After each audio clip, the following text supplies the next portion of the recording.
Savez-vous que vous pouvez tracer toutes les transactions de votre entreprise instantanément à partir de votre smartphone? Savez-vous qu'aujourd'hui, plus de millions d'Haïtiens ont déjà utilisé leur téléphone pour des transactions financières? Eh bien, Groupe Croissance, Aibo Post et la BRH, dans le cadre du Sommet international sur la finance 2018, vous invitent à la FinTech. Les 13 et 14 avril, les producteurs d'outils technologiques rencontrent les agents économiques pour exposer les avantages qu'offrent les technologies pour optimiser les performances des entreprises et de la finance. Ils discuteront sur la crypto-monnaie, le commerce électronique, le portefeuille numérique et bien d'autres choses. Et le plus, un hackathon va rassembler les meilleurs codeurs haïtiens qui produiront sur place des applications à l'usage des entreprises locales. Vous ne pouvez pas rater un tel événement. Vous êtes invités à la FinTech les 13 et 14 avril au Convention Center de la BRH de 10h AM à 5h PM. Pour plus d'informations, visitez le site fintechhaiti.com.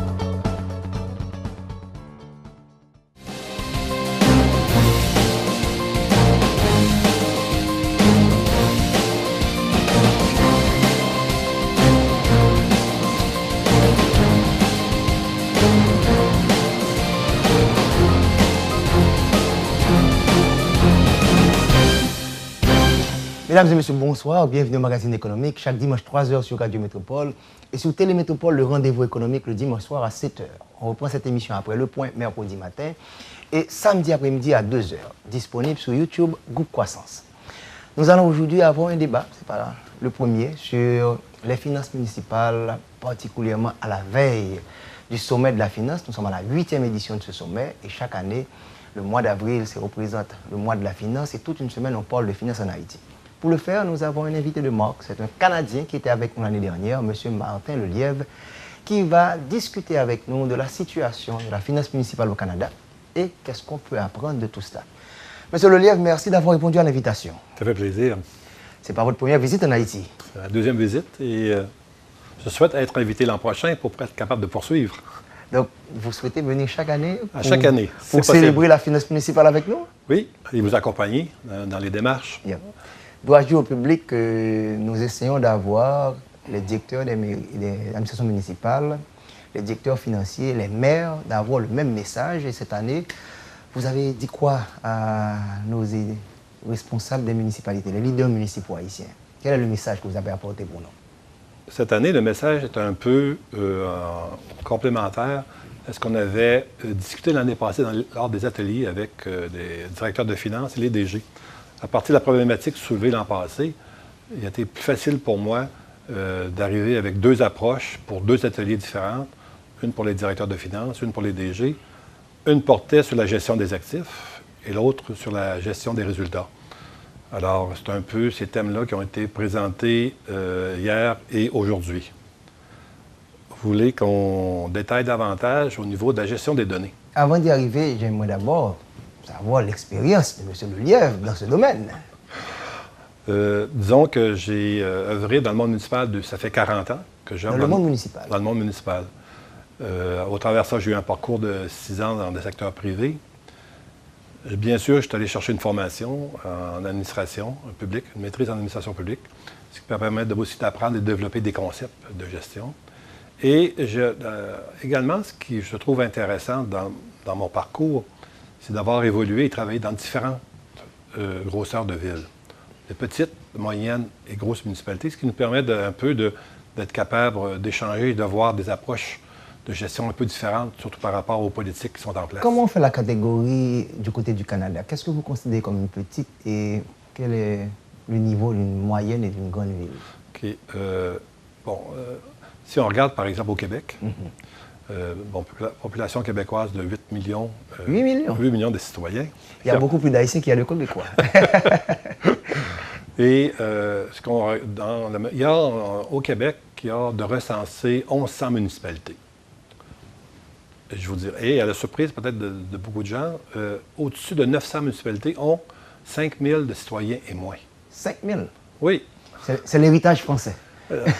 Probablement. Et là, actuellement, c'est sûr qu'on travaille à des regroupements. La nouvelle approche également de gestion, c'est la gestion de services. Donc, mettre en place des régies pour, je pense, l'économie et donner un meilleur service à nos citoyens à un coût moindre, si possible. Donc l'intermunicipalité, ça se pratique chez vous? Oui, l'intermunicipalité se pratique dans différents secteurs, que ce soit la gestion des eaux, la gestion de la sécurité publique, incendie, police. C'est un phénomène très répandu au Québec actuellement. On réfléchit beaucoup sur un régime politique en Haïti, à savoir modification de la Constitution.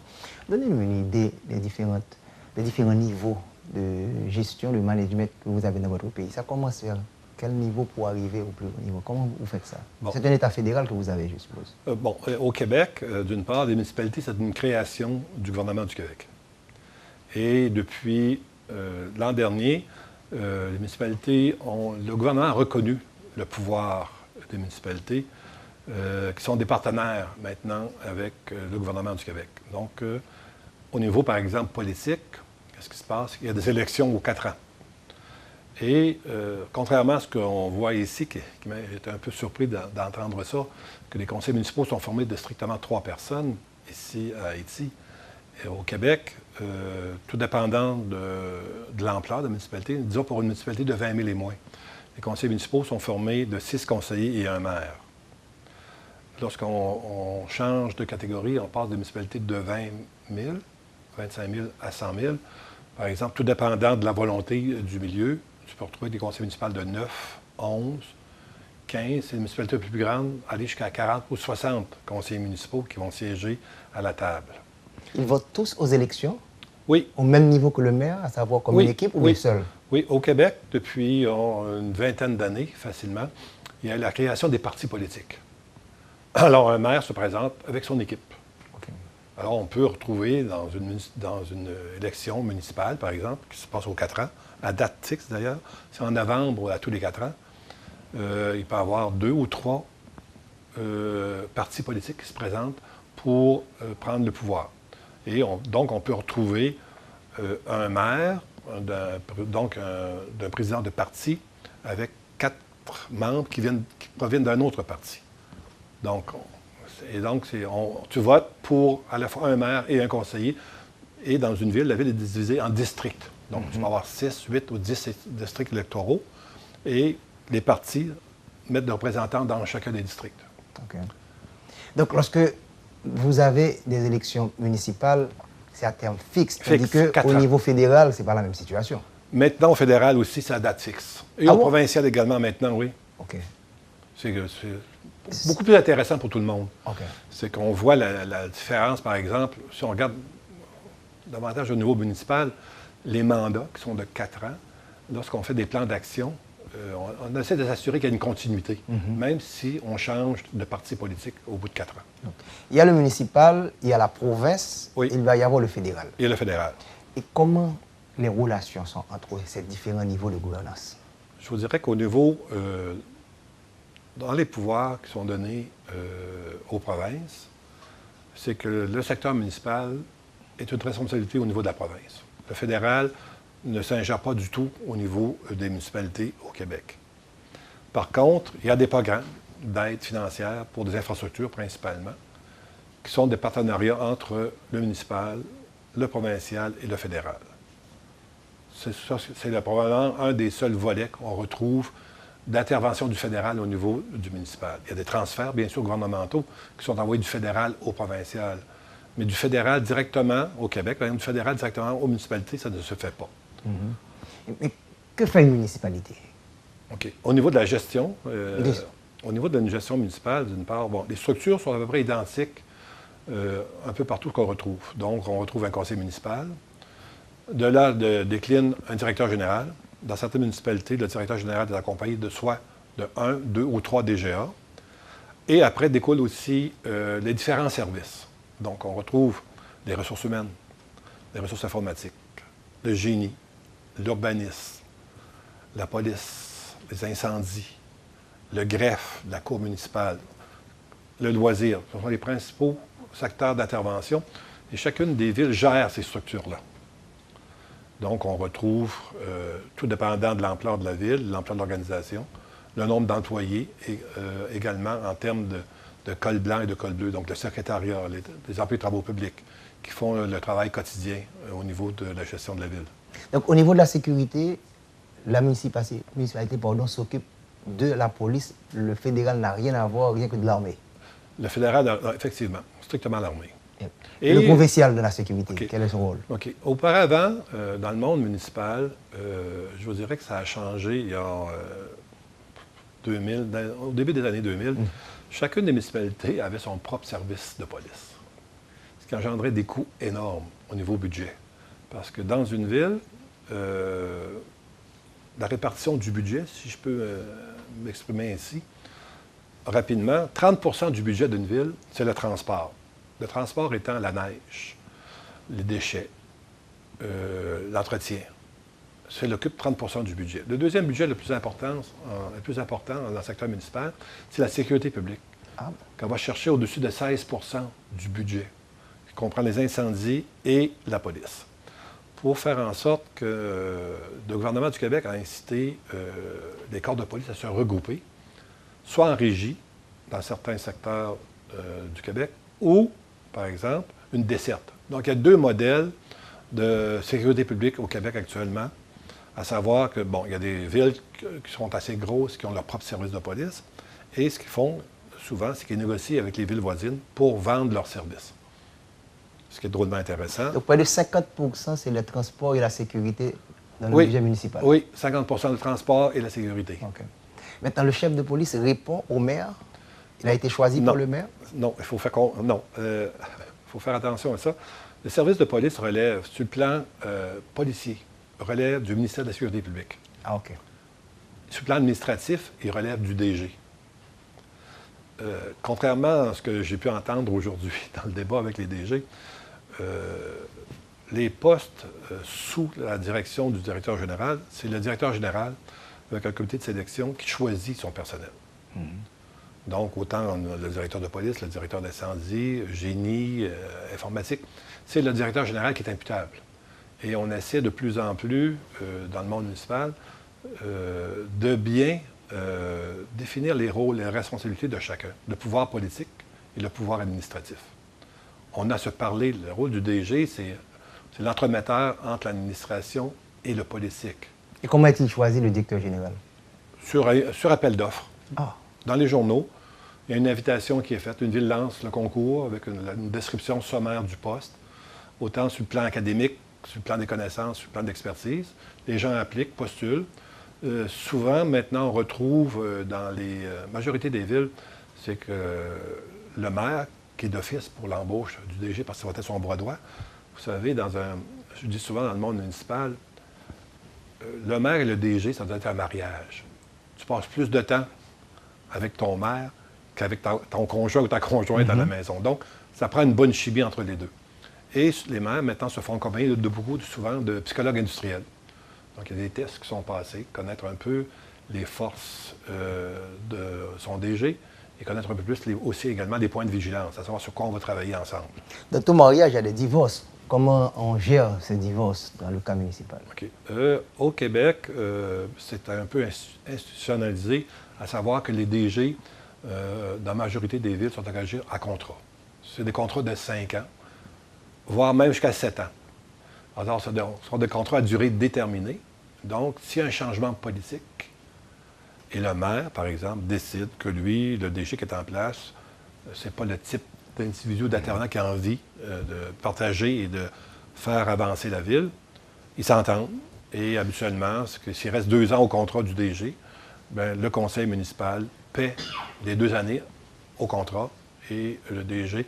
Il y a quand même, à chacune des élections, il y a quand même un roulement de DG. On voit, on dirait 15-20 DG qui peuvent changer d'endroit parce qu'il y a un mouvement. Donc, également, comme DG également, ça te prend aussi, toi, ta relation avec le maire, qu'elle soit intéressante pour gérer.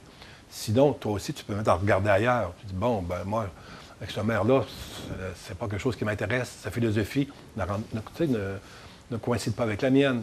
Donc, tu regardes sur le marché, tu vois. Donc, le mandat du DG est beaucoup plus long que le mandat du maire.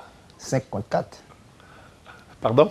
Le mandat du DG, oui. 5 ans, est beaucoup plus long que le mandat du maire, qui est de 4 ans. Est-ce que c'est... Sur ce plan-là, il faut dire que souvent au Québec, les maires sont réélus pour 2, 3 et voire 4 mandats. Alors, si par exemple, tu as la chance de côtoyer un maire avec qui tu partages ta philosophie, donc comme DG, tu vas évoluer, tu vas l'accompagner durant ces 3 ou 4 mandats.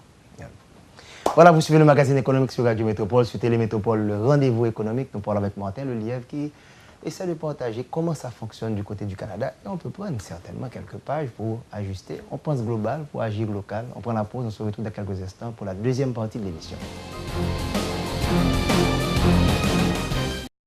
Groupe Croissance et partenaires, BRH et Profin annoncent la tenue de la 8e édition du Sommet international de la finance et la 3e édition de FinTech, Finance et technologies de l'information et de la communication, du 9 au 14 avril 2018 dans la zone métropolitaine de Port-au-Prince.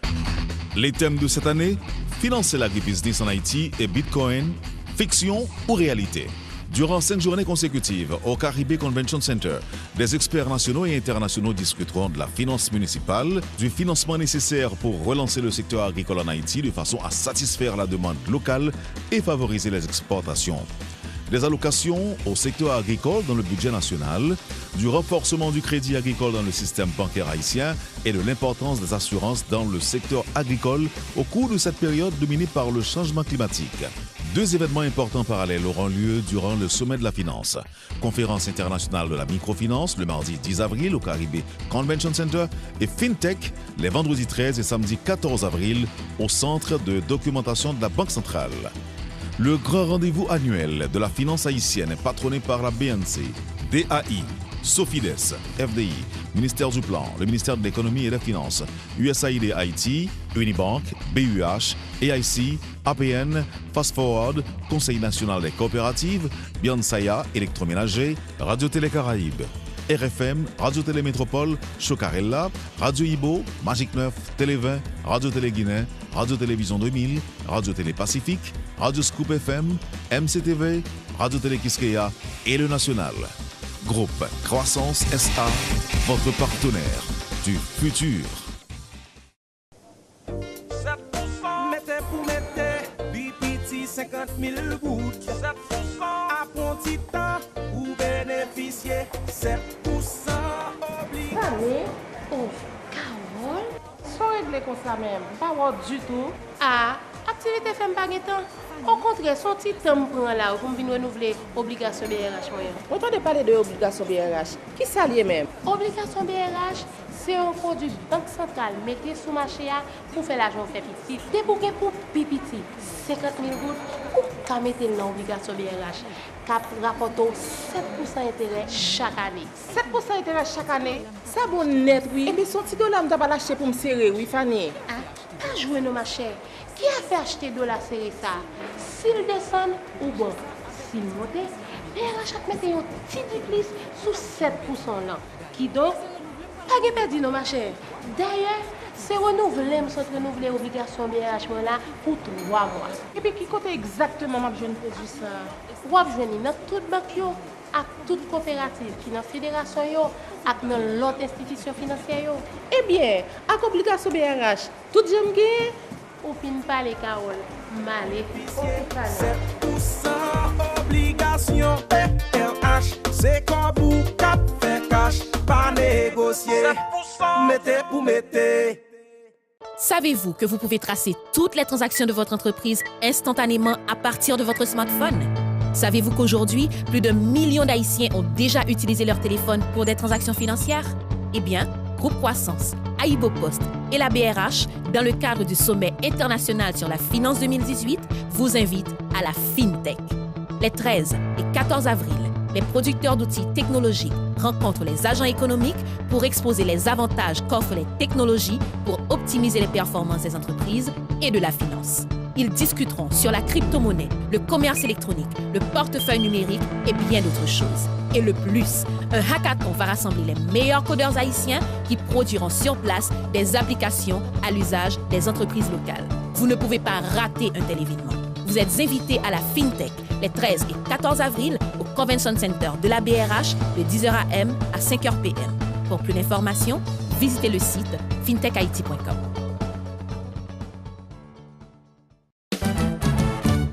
Les campés à côté, la défense intérêt, la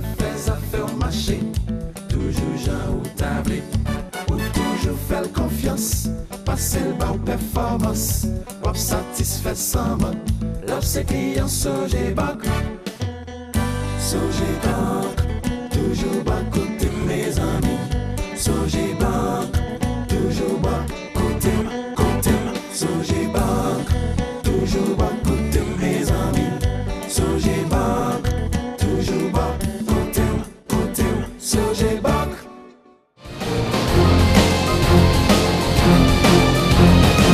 Suivez le magazine économique sur Radio Métropole chaque dimanche 3h, sur Télémétropole, le rendez-vous économique le dimanche soir à 7h. Dans la perspective de la 8e édition du Sommet international de la finance, nous recevons M. Martin Lelièvre qui est en Haïti pour discuter avec nous qu'est-ce qui se passe au Canada dans la finance municipale.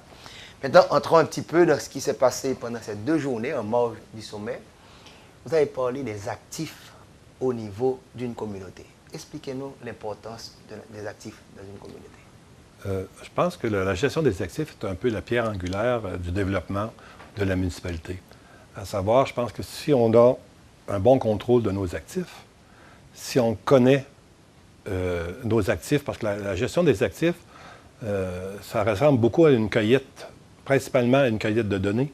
Donc, connaître un peu nos avoirs dans la municipalité. Si on veut développer sa municipalité et mettre en valeur son territoire, il est comme important de connaître ses actifs et savoir quelle valeur on peut leur donner.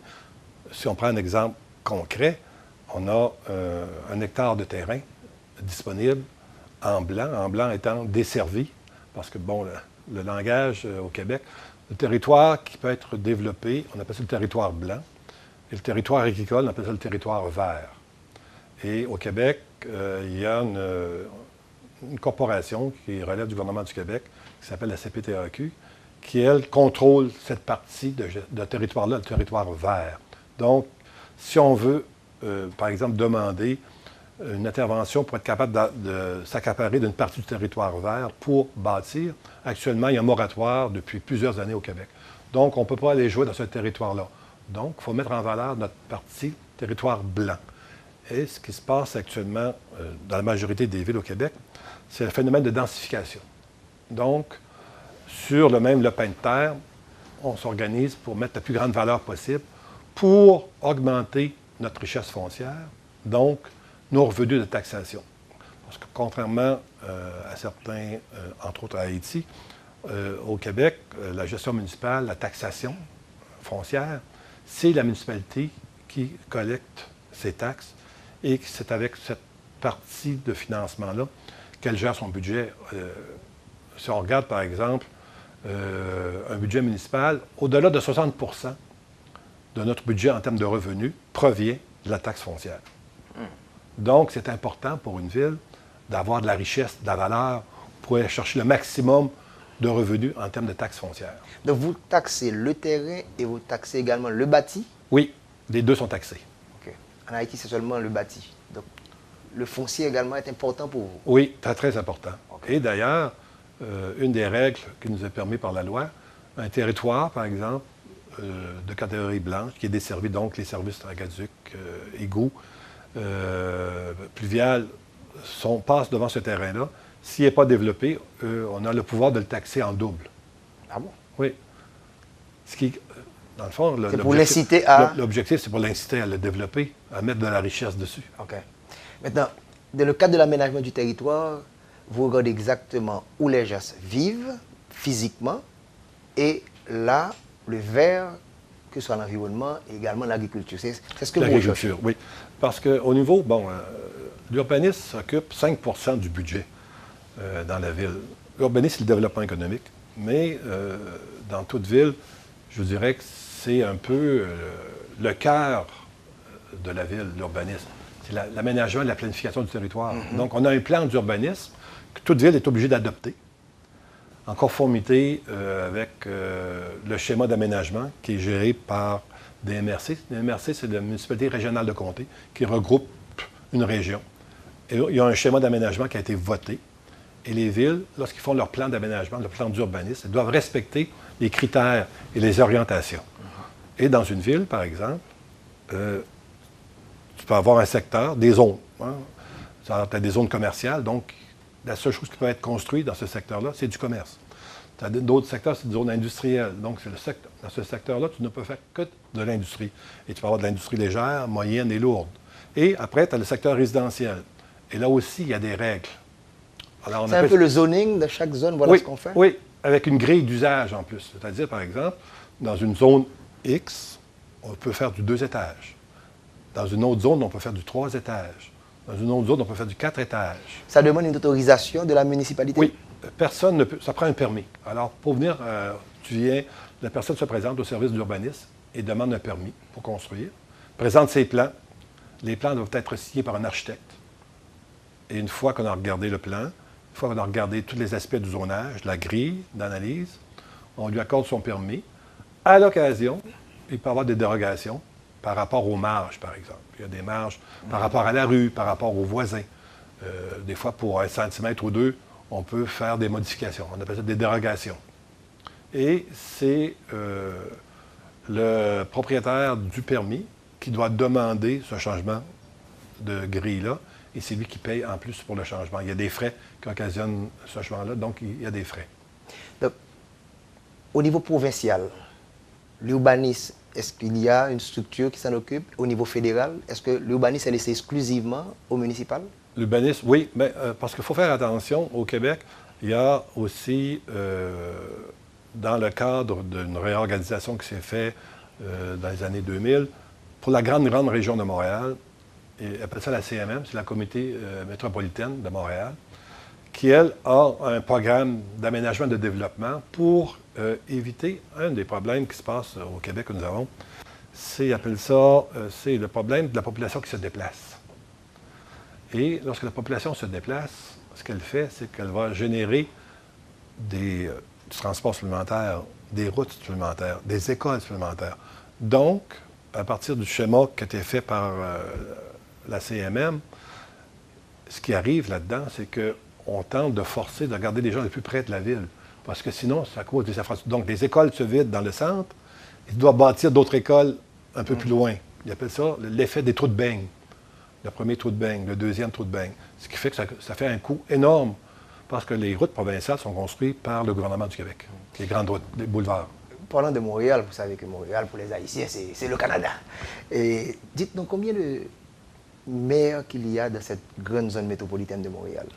Il y en a 83 maires. 83 maires dans la zone métropolitaine? Dans la grande région, oui. Les villes, donc Montréal a son maire. Et maintenant, qui fait partie de la CMM, il y a 82 municipalités, si je ne me trompe pas, qui font partie de la CMM, du grand développement de la région métropolitaine de Montréal. Et il y a un maire dans chacune des villes. Alors que ce soit une ville de 5 000 de population, il y a des villes jusqu'à 200 000 de population, même que Laval, qui a 350 400 000 de population. Ils ont chacun leur maire. Et quelle est la coordination de ce Capharnaüm avec tous ces maires? Non, il y a une très grande autonomie de chacune des municipalités. Ce sont davantage où, premièrement, il y a un comité exécutif qui est formé, il y a des orientations qui sont prises, mais il y a une grande autonomie dans chacune des municipalités pour son propre développement. Donc, on respecte les règles, les enjeux économiques. C'est sûr que je ne vous dirais pas qu'il n'y a pas des prises de position qui sont différentes d'une ville à l'autre, parce qu'également, on en a Montréal, c'est une île, donc il y a la rive nord et la rive sud. Il y a des villes importantes, de Laval, par exemple, qui a 400 000 de population, Longueuil, qui en a 250, qui est sur la rive sud. C'est sûr qu'il y a des débats, entre autres, principalement actuellement, on parle de mobilité, développement durable, le transport, le métro. Alors, pour faire en sorte qu'on veut, je pense, davantage protéger l'environnement. Donc, le moins de déplacement possible en véhicule et utiliser davantage l'aspect électrique. D'ailleurs, actuellement au Québec, un des gros projets qui est évalué à 6 milliards, c'est le réseau de transport métropolitain, le REM, qui devra desservir la rive sud, la rive nord et l'aéroport pour économiser justement le système routier et éviter les gaz à effet de serre. On a des objectifs environnementaux énormes, qu'on doit respecter d'ailleurs. Mais Montréal, on a bien intéressé réellement. Mais est-ce que les autres provinces, le New Brunswick, c'est le même format, la même structure, ou encore c'est différent? Oui, la majorité des provinces a à peu près la même approche au niveau de la gestion. Maire, conseils municipaux, direction générale. Peut-être certains, on peut avoir une vision différente, par exemple, au niveau de la gestion de la sécurité publique. Le Québec, en soi, on a beaucoup de... Je dirais qu'il y a peut-être 2 provinces de mémoire, le Québec et l'Ontario, qui ont leur propre sécurité provinciale.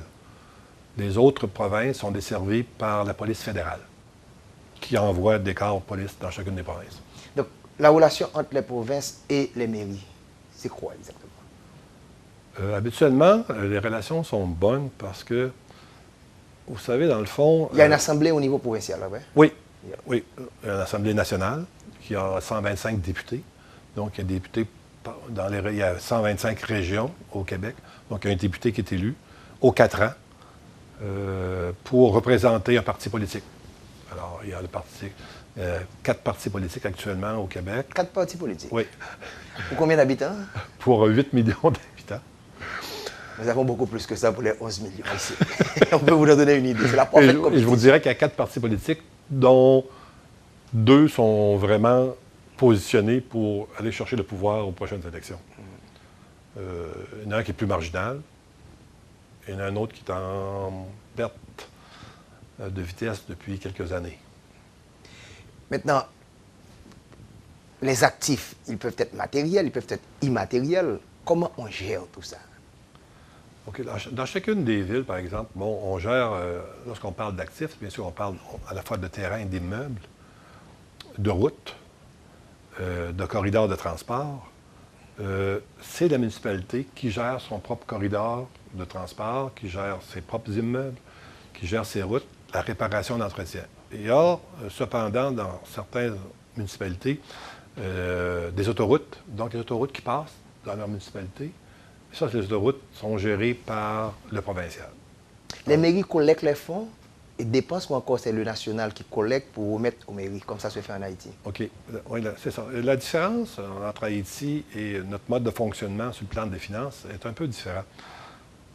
Au niveau de je vais parler de la taxe foncière, de l'impôt foncier, qui est sur les résidences, les commerces, les terrains vagues, terrains desservis. C'est la municipalité qui taxe les gens, qui envoie des factures, des comptes de taxes. Qui évalue également? Qui évalue également, oui. On a notre propre système d'évaluation. Soit tu l'as au niveau de ta ville, soit ce sont des firmes qu'on engage extérieures qui ont évalué les bâtiments. Et à tous les 3 ans, il y a une mise à jour du rôle. Donc, par exemple, lorsqu'il y a eu dans ce secteur X, ça se peut qu'il y ait eu beaucoup de ventes et les ventes ont été au-dessus de l'évaluation. Donc, il y a une mise à jour du rôle et ta maison risque d'augmenter de 25, 30, 50 000 parce que, même s'il n'y a fait aucune amélioration, c'est que le marché fait en sorte que les valeurs augmentent parce qu'à cause des ventes. Donc, il y a un marché immobilier très suivi et la mairie s'en mêle puisqu'il va y avoir des fonds. Vous payez également pour une taxe sur les ventes lorsqu'on vend une maison? OK. Oui. Le mode de fonctionnement, je vais parler du Québec, je ne connais pas les autres provinces. Lorsque, par exemple, une propriété est mise en vente,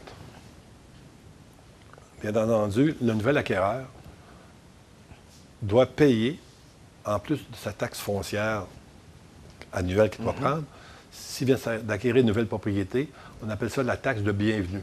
Pourquoi ça s'appelle la taxe de bienvenue? Oui, c'est parce que... Pourquoi la taxe de bienvenue? C'est parce que... C'est pour la commune, c'est pas pour... non, c'est pour la mairie. C'est le monsieur qui l'a mis en place, il s'appelait le monsieur Bienvenu. Ah! Et le nom a resté dans les annales. Ça peut créer une confusion. Oui, et il y a un pourcentage au niveau de la vente qui est fixé par le gouvernement du Québec.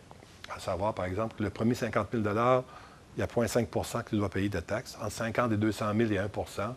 Entre 200 000 et 500 000, un autre pourcent. Donc, à chaque fois, et c'est drôlement important parce que plus il y a de transactions dans ta ville, plus ce compte financier-là vient t'aider au financement. C'est drôlement important. Et en plus, bon, il y a bien sûr la construction, le développement de ta ville, la densification, l'arrivée des commerces. Le développement économique est une préoccupation municipale importante. Et il faut absolument que les gens en place aient un plan d'action et une vision à moyen et long terme pour savoir où on s'en va avec notre municipalité. Sinon, c'est la municipalité voisine qui va profiter de tes absences. Je regardais la semaine dernière qu'on mettait un plan d'action au niveau de Montréal sur le commerce. Le commerce est également une autre source de revenus assez importante, je pourrais dire, pour une mairie. Je vous dirais même qu'il est très important. Pourquoi? Souvent, dans des villes, on va mettre l'accent sur le commerce et l'industrie pour deux choses essentielles. D'une part, le commerce et l'industrie demandent peu de sécurité publique, demandent peu d'aménagement de parcs. Donc, une dépense qui est quand même assez lourde, parce que le citoyen normal, lui, ce qu'il veut, il va avoir un parc aménagé, il va avoir une piscine, il va avoir une aréna, il va avoir des sentiers cyclables. Donc, le citoyen lui-même, il demande ces services-là. Tandis que le commerce et l'industrie ne demandent aucun service, eux. Eux, ce qu'ils veulent, c'est que les déchets soient ramassés, que la rue soit déneigée. C'est tout. Et en plus, l'avantage du commerce et de l'industrie, avec la valeur qui se rajoute, c'est que tu peux le taxer presque à trois fois plus que le citoyen, qu'une résidence. Donc, en termes simples, par exemple, mettons qu'une résidence vaut 500 000 $, tu la taxes à 1 $, 200 $, elle te rapporte 5 000 $. Le commerce, de la même évaluation, va te rapporter 3 fois plus. Donc, plus tu as de commerce, plus c'est intéressant en termes de revenus et également au niveau de tes dépenses. Parce qu'une ville n'a seulement que des résidents, donc ça demande beaucoup plus d'infrastructures en termes de loisirs et de sécurité publique qu'un commerce et l'industrie ne demandent pas. Et l'avantage aussi, c'est que le commerce et l'industrie t'amènent des nouveaux arrivants, donc des employés qui cherchent une résidence dans ta ville. Donc, c'est une roue drôlement importante. Donc, c'est comme un business, gérer une ville.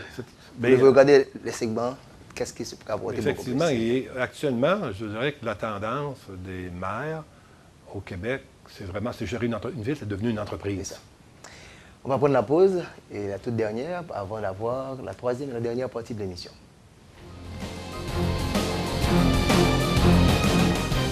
Groupe Croissance et partenaires, BRH et Profin annoncent la tenue de la 8e édition du Sommet international de la finance et la 3e édition de FinTech, Finance et technologie de l'information et de la communication du 9 au 14 avril 2018 dans la zone métropolitaine de Port-au-Prince.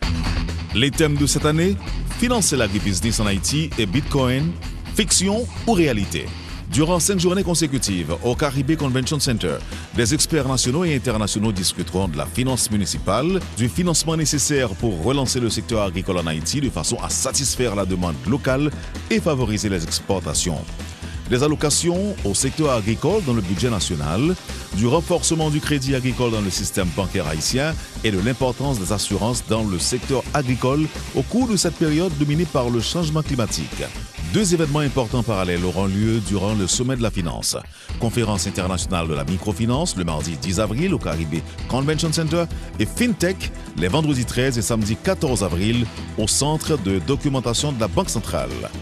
Le grand rendez-vous annuel de la finance haïtienne est patronné par la BNC, DAI, Sofides, FDI, Ministère du Plan, le ministère de l'Économie et des Finances, USAID Haïti, Unibank, BUH, AIC, APN, Fast Forward, Conseil national des coopératives, Biansaya, Électroménager, Radio-Télé Caraïbes, RFM, Radio-Télé Métropole, Chocarella, Radio Ibo, Magic 9, Télé 20, Radio-Télé Guinée, Radio-Télévision 2000, Radio-Télé Pacifique, Radio Scoop FM, MCTV, Radio-Télé Kiskeya et le National. Groupe Croissance SA, votre partenaire du futur. Mettez pour mettre, BPT 50 000 gouttes. 7% à bon petit temps, vous bénéficiez 7% obligé. Allez, oh, Carole, Sans régler comme ça même, pas voir du tout. ah, activité fait pas temps.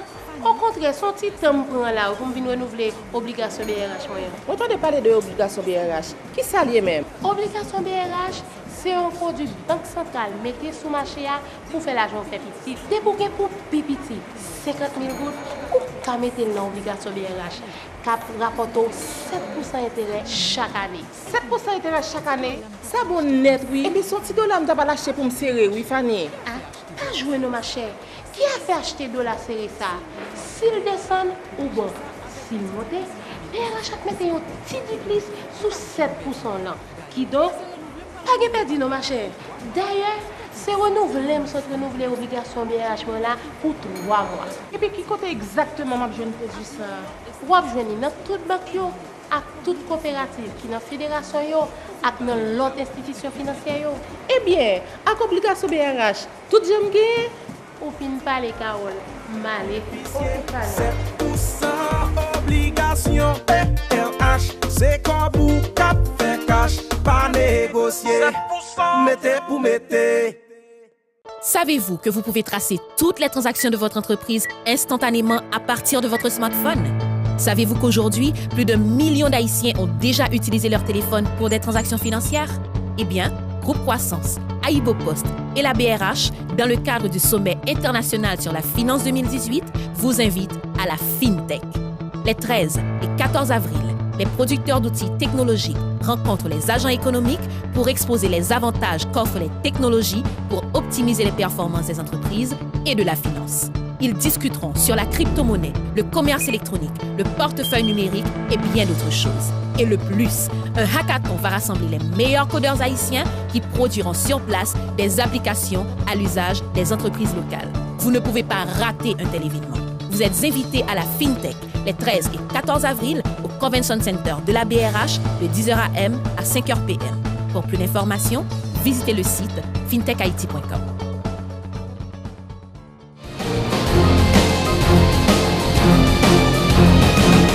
Nous sommes bien à la troisième, la dernière partie de l'émission. Comme vous savez, juste à la veille du grand sommet international de la finance, la 8e édition organisée par le groupe Croissance Profin et la Banque de la République d'Haïti. Notre invité du jour, M. Martin Lelièvre, qui est venu en Haïti une seconde fois pour partager ses connaissances avec les maires, les directeurs financiers et les directeurs généraux. Voyons les actifs immatériels pour une ville. Montréal a une grande réputation, particulièrement au niveau culturel. En été, ça attire du monde. Comment on peut influencer les gens à venir cette attractivité avec l'actif immatériel? Ça rapporte de l'argent à la commune? Ça rapporte énormément d'argent. Bien entendu que si on prend Montréal, premièrement, ils ont un office touristique, un développement touristique très important, un centre de congrès. Alors, au Canada, Montréal est une des métropoles qui attire le plus de congrès de différents pays et de différentes vocations. Ce qui permet... Et c'est le travail de la mairie. Ce n'est pas la province, ce n'est pas l'État central. Non, au contraire, c'est un maillage de tout ça. C'est à la fois le gouvernement du Québec, par le ministère du Tourisme, c'est l'Office touriste de Montréal, la Ville de Montréal. C'est un ensemble d'acteurs qui se mettent ensemble pour mettre Montréal en valeur et la placer sur le plan international. Et les maires de Montréal ont toujours été des gens à saveur internationale. Alors, et le fait, je pense, francophonie. On a perdu le maire haïtien du Montréal, M. Corder. Il danse la musique haïtienne, il chante la musique haïtienne. Et Montréal, c'est un peu ça, je pense, c'est le mélange des races, le mélange des langues. C'est autant en francophone qu'anglophone. Donc, ce qui fait que ça fait un milieu très, très attrayant. Et Montréal est une vieille ville avec des festivals du mois de juin au mois de septembre. Il y a plein de festivals. Donc, c'est réputé. Donc, il y a un attrait énorme. Et, je dirais, la qualité de vie, la sécurité également. Montréal, c'est un milieu très sécure. Le Québec est un milieu très sécure. D'ailleurs, on accueille de nombreux Haïtiens à Montréal et au Québec, de renom d'ailleurs. Et Montréal, c'est une place internationale, un secteur névralgique. Également, le tourisme, le nombre d'hôtels, etc., c'est une activité économique tellement importante, très, très importante pour Montréal et pour la province. Parce qu'en plus, vous savez, les gens se déplacent par après. Ils vont aller vers Québec, ils vont aller en région. Les régions aussi ont tous une corporation de développement et d'accueil à la grandeur du Québec. Donc, le tourisme se promène, soit également par le fleuve, la mer, les autoroutes, les aéroports. Donc, il y a une facilité. Il y a des infrastructures qui permettent d'accueillir ce genre d'événement-là. Ensuite, Toronto, c'est un petit peu différent de Montréal. Pardon? C'est Toronto, la ville de Toronto. Toronto, ça c'est... Toronto, oui. Toronto est différent par le caractère... C'est le caractère unique de Montréal. Le fait francophone et anglophone, ce mariage-là, fait que c'est une ville internationale. Toronto est aussi un secteur très névralgique au Canada. C'est une ville qui prospère beaucoup. Au niveau business, c'est... Une grosse... Oui. Mais c'est beaucoup plus les États-Unis qu'on voit à Toronto. L'aspect anglophone, l'aspect business. Je vous dirais qu'il faut faire attention parce que ce qui se rapproche beaucoup plus des provinces au Canada, c'est la côte est américaine. Les États le long de la mer nous ressemblent beaucoup. Lorsqu'on va à l'intérieur des États-Unis... C'est un autre Canada? Pardon? À l'intérieur du Canada, c'est totalement différent par rapport aux villes côtières, aux États? Bien, c'est-à-dire que le Canada, les provinces canadiennes ont une mentalité qui se ressemble beaucoup. Lorsqu'on se compare, par exemple, aux Américains, la côte est américaine, elle nous ressemble, la mentalité, la façon de vivre, de penser, nous ressemble beaucoup. Lorsqu'on rentre à l'intérieur des États-Unis, dans le centre des États-Unis, on a une mentalité très, très différente. Et maintenant, sur la côte ouest, il y a plusieurs Canada? Je vous dirais qu'il y a plusieurs... Oui, il y a les provinces maritimes. Ils ont une approche qui sont pratiquement très anglophone, sauf le Nouveau-Brunswick, où tu as un bilinguisme. Les provinces de l'Ouest, donc l'Alberta, la Colombie-Britannique,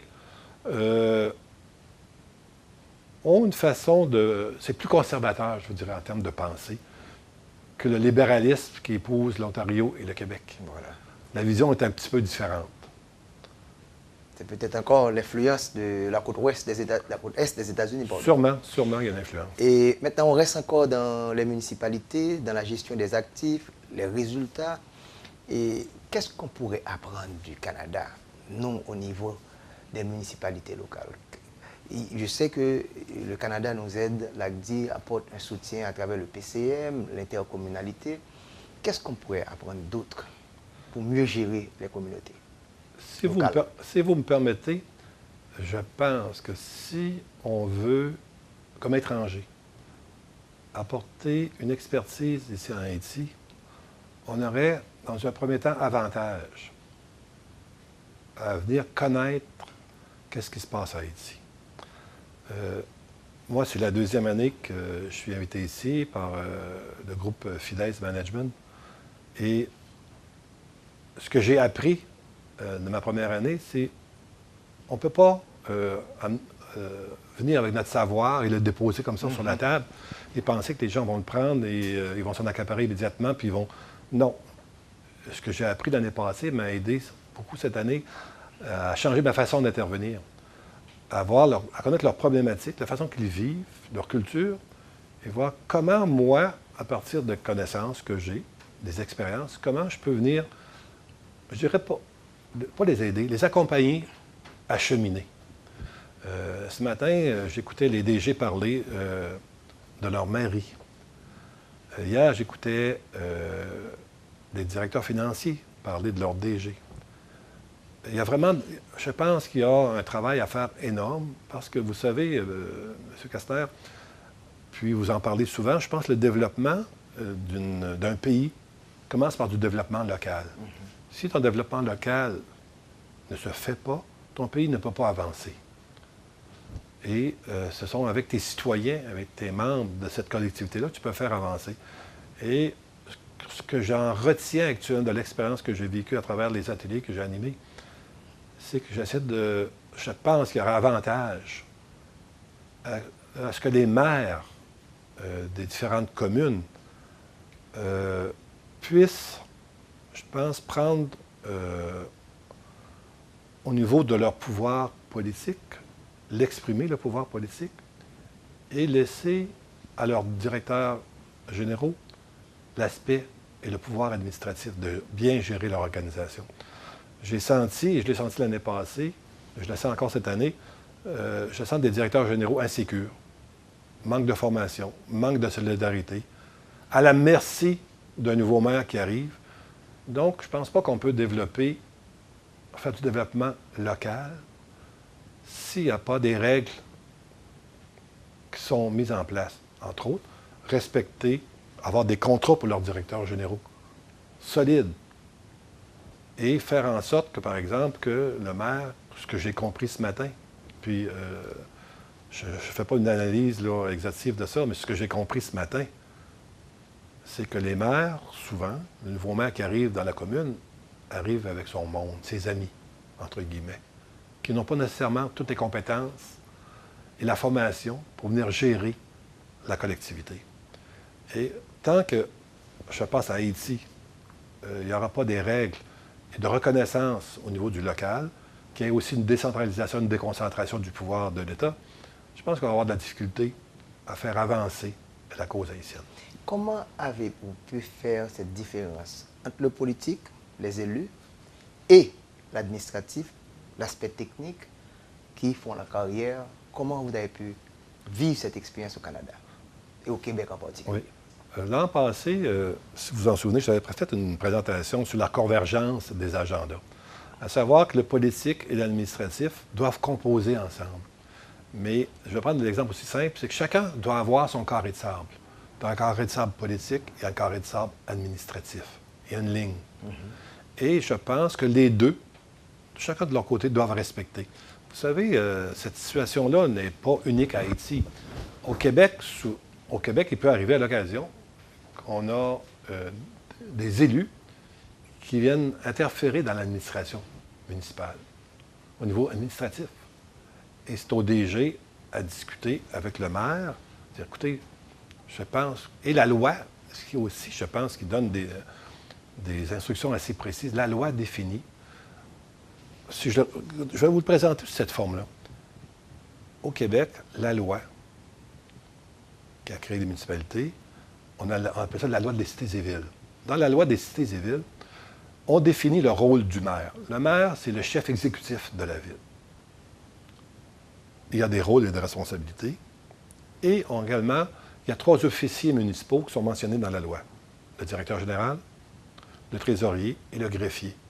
Et dans la loi, le rôle et les responsabilités du DG sont définis. Le rôle du trésorier est défini. Le rôle du greffier est défini. Donc, un maire, c'est arrivé, puis il y a eu des enquêtes, il y a eu des maires qui se sont fait remercier parce que la Cour a jugé qu'il avait outrepassé ses devoirs et responsabilités. Donc, le maire doit passer, s'il veut parler, s'il veut donner des directives, il donne les directives au DG. Et le DG doit le transmettre à son organisation. Si à chaque fois le maire bypasse le directeur général et il y a une cacophonie dans l'organisation et plus rien ne fonctionne. Est-ce que l'opinion publique est assez informée? Est-ce que la population est assez éduquée pour comprendre le rôle de chaque acteur? Et s'il y a un problème, et que le maire sache bien qu'il ne peut pas parce qu'il sera jugé par l'opinion publique, et vice-versa? Est-ce que... Je vous dirais qu'il n'y a pas une grande participation aux activités municipales. Nous, une ville, on est obligé mensuellement de faire une assemblée publique. Alors, toutes les actions, les gestes que la ville doit poser se passent par résolution du conseil. Et c'est fait une fois par mois, publiquement. Chacun des engagements qui a été fait dans le mois est voté et donné aux citoyens. Et maintenant, il y a beaucoup de villes, par exemple, qui tu peux retrouver l'Assemblée municipale mensuelle à la télévision. Il y a un poste communautaire qui transfère en direct l'Assemblée. Et les gens sont intéressés, suivent cette activité? Je vous dirais qu'il n'y a pas nécessairement un très grand engouement pour suivre l'activité municipale. Si les services sont bien rendus, on parlait tantôt, les parcs sont bien aménagés, des pistes cyclables, la neige, des déchets. Aux assemblées publiques, dans la majorité des villes, il vient 15-20 personnes. Okay. Dans une ville qui a 50 000 de population. Cependant, lorsqu'il y a un geste qui est posé, par exemple, par un maire, il y a des plaintes qui peuvent être déposées à la commission municipale. Il y a une commission municipale qui existe au Québec. Que si un maire a enfreint les règles, il y a une commission qui siège et il enquête sur le maire. Okay. Et il y a des maires qui ont été destitués parce qu'ils ont fait parce que la corruption est partout présente, autant au Québec qu'ailleurs. Et ça aussi, le gouvernement, il y a des commissions d'enquête qui ont été mises sur pied et qui ont fait en sorte que autant les entrepreneurs, les grandes firmes d'ingénieurs ont été contraints de respecter certains maintenant courants d'affaires, sinon ça devient anarchique. Tout à fait. La santé et l'éducation, ça relève de quel niveau de gouvernance? La santé relève du gouvernement du Québec, comme l'éducation, sauf qu'il y a des structures régionales qui sont mises en place par le gouvernement. Donc la mairie n'a rien à voir avec... Non. La seule entente que nous avons actuellement, ici au Québec, on appelle ça des commissions scolaires. commissions scolaires, bon, c'est des recoupements dans une ville ou dans une grande région. Il y a une commission scolaire qui, elle, gère les écoles. Bon, et tous les biens qui accompagnent l'école, également l'embauche des professeurs, etc. Les sommes d'argent proviennent directement de Québec. La seule entente que nous avons avec le scolaire, nous, les villes, c'est au niveau de l'utilisation des plateaux, donc des gymnases, des bâtiments scolaires, des cours d'école. On a des ententes après que les écoles terminent à 5 heures le soir. Bon, de 5 heures à 11 heures ou à 10 heures, tout dépendant, on peut utiliser leurs locaux. Donc, ce qui fait que la ville n'est pas obligée de construire des gymnases, mais elle peut utiliser les gymnases des écoles le soir et les fins de semaine. Donc, on avait plus ou moins les différents niveaux de gestion. Il y a une commission économique au niveau des villes pour qu'on puisse mobiliser beaucoup plus de fonds, parce que, comme on disait, c'est comme une entreprise. Dans des villes de plus grande ampleur, il y a des corporations de développement économique. Donc, on appelle ça des directeurs de développement économique qui font de la prospection à partir d'un plan d'affaires, qui font de la prospection au Québec, au Canada et à l'étranger pour attirer des entreprises à venir investir dans la communauté. Alors, soit ça se fait d'une façon locale ou, tout dépendant des capacités financières des villes, au niveau régional, ça se fait. Et après, il y a un débat plus particulier. Une fois que l'entreprise est attirée dans une région, là, les maires se chicanent, quelle ville va l'avoir? Mais tout d'abord, il faut au moins l'attirer au Québec, après ça, l'attirer dans une région, après ça, l'attirer dans une ville. Alors, les parcs industriels se font attrayants pour être capables d'attirer le plus grande entreprise possible. Donc, il y a des concentrations au niveau économique, telle zone pour l'agriculture, telle autre zone pour l'industrie, l'informatique. Est-ce qu'il y a tout un débat ou une discussion entre les différentes mairies pour le faire? Il y a, oui, quand je vous parlais tout à l'heure de la MRC, soit des débats qui se font là, conseil des maires qui se réunissent. Les gens ne sont pas toujours d'accord avec l'approche ou la philosophie de gestion, de développement. Bon, les systèmes informatisés sont bien ancrés au Québec. D'ailleurs, on développe de plus en plus de nouveaux systèmes financiers, des systèmes informatisés pour nous aider. On les développe aussi actuellement en collégialité. Auparavant, chacun. On a appris à travailler ensemble. Je pense que c'est ça qui fait en sorte que, je pense que plus on met de cerveau autour de la même table, plus je pense qu'on peut s'aider à avancer plus rapidement. Et c'est un peu l'approche au Québec qui est faite actuellement. Se sensibiliser, se concerter, et après, c'est décider où ça va aller le projet. Quelle relation qui existe entre la mairie et l'université, l'enseignement supérieur? Très peu de relations. Ah bon. Ça reste au niveau... Ça reste au niveau provincial. Okay, oui. Autant au niveau collégial, c'est la même chose. Ça reste au niveau provincial. Martin Lelièvre, merci d'avoir partagé toutes ces informations, comment fonctionne le Canada. Je pense que l'on pourra emprunter une petite page. Vous revenez avec nous l'année prochaine avec FIDES? Si FIDES Management et Mme Berthélémy m'invite, ça me ferait un grand plaisir de venir accompagner le groupe Croissance dans votre démarche et la relance d'Haïti. Jamais 203. Merci. Merci bien. Bon séjour. Merci. Voilà, chers amis, c'est un grand plaisir de vous avoir. C'est encore juste à la veille du sommet, du 9 au 14 avril, pendant toute la semaine. C'est le mois d'avril, on parle de finances. Ciao, à la semaine prochaine.